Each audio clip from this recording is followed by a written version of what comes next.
Welcome to icon news. నేను మీ Pawan Krishnamurthy.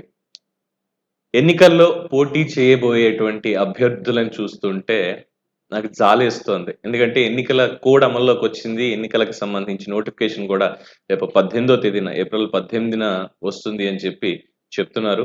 So, April 18 నుంచి వచ్చినట్లయితే అప్పటి వరకు దాదాపుగా ఈరోజు 16వ తారీఖు, మనకి ఇంకా 30 రోజులు టైం అనేది ఉంది. ఇప్పటివరకు 2 పార్టీల్లో కూడా ఆంధ్రప్రదేశ్‌లో ఉన్నటువంటి, ఆంధ్రప్రదేశ్ అనే కాదు, బేసిక్‌గా చెప్పుకోవాలంటే 2 తెలుగు రాష్ట్రాల్లో కూడా చెప్పుకోవాల్సినటువంటి పరిస్థితి. అంటే అక్కడ తెలంగాణలోనేమో ఎంపీ అభ్యర్థులు, ఇక్కడ ఆంధ్రప్రదేశ్‌లోనేమో అసెంబ్లీ కమ్ ఎంపీ 2.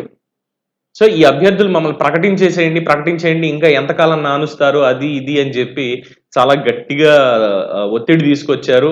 మొత్తానికి వాళ్ళు అడిగినటువంటి విధంగానే 2 పార్టీలు, ప్రధాన పార్టీలు తెలుగుదేశం పార్టీ, జనసేన వాళ్ళ నాయకత్వాన్ని ప్రకటించేశాయి. ఎవరెక్కడి నుంచి పోటీ చేస్తున్నారు, ఏంటి అనేది.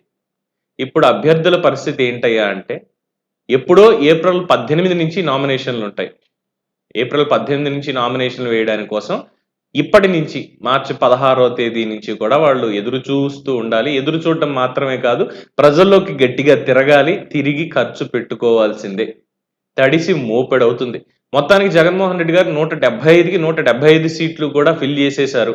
175 మంది కూడా ఇప్పటికే పలు దఫాలుగా తిరిగారనేది అందరికీ తెలిసిందే. ఇప్పుడు కూడా మళ్ళీ తిరుగుతారో లేదో పక్కన పెట్టేస్తే, అసలు ఇప్పుడు తిరగాల్సినటువంటి వాళ్ళు పూర్తి స్థాయిలో నియోజకవర్గాల్లో ఇంకా పనిచేయాల్సినటువంటి వాళ్ళు తెలుగుదేశం పార్టీ, జనసేన అభ్యర్థులే ఖచ్చితంగా.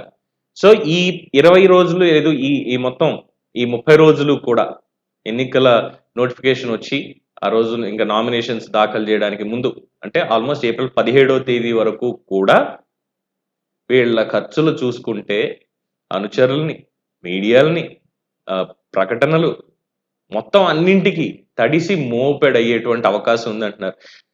సరే, వైఎస్ఆర్‌సీపీ వాళ్ళు కాస్తో కూస్తో ఖచ్చితంగా సంపాదించుకునే ఉంటారు ఏదో రకంగా. అంటే మన దగ్గర ఆధారాలు లేకపోయినా సరే వాళ్ళు సంపాదించుకున్నారా లేదా అనేదానికి చెప్పడానికి ఆధారాలు లేకపోయినా ఖచ్చితంగా సంపాదించారనేదైతే 100% తెలుస్తుంది.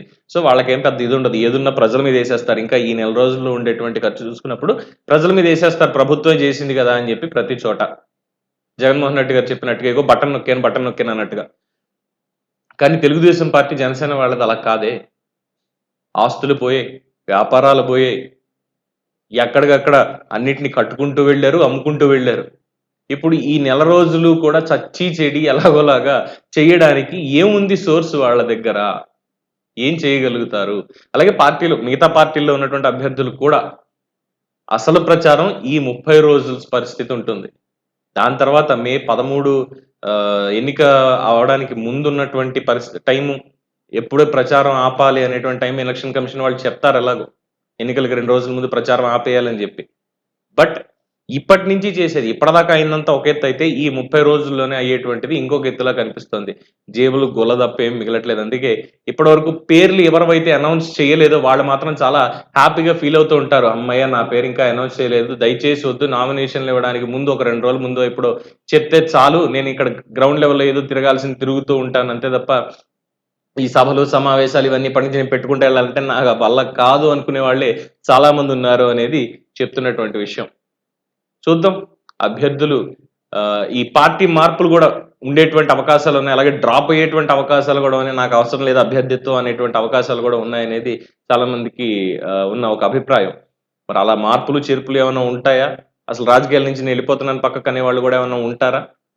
ఈ 30 రోజుల్లో ఆ లెక్కంతా గూడా తేలిపోతుంది అనేది వాస్తవం. సో, దీని మీద మీ అభిప్రాయం ఏంటనేది కామెంట్స్ రూపంలో తెలియజేయండి. చూస్తూ ఉండండి ఐకాన్ న్యూస్.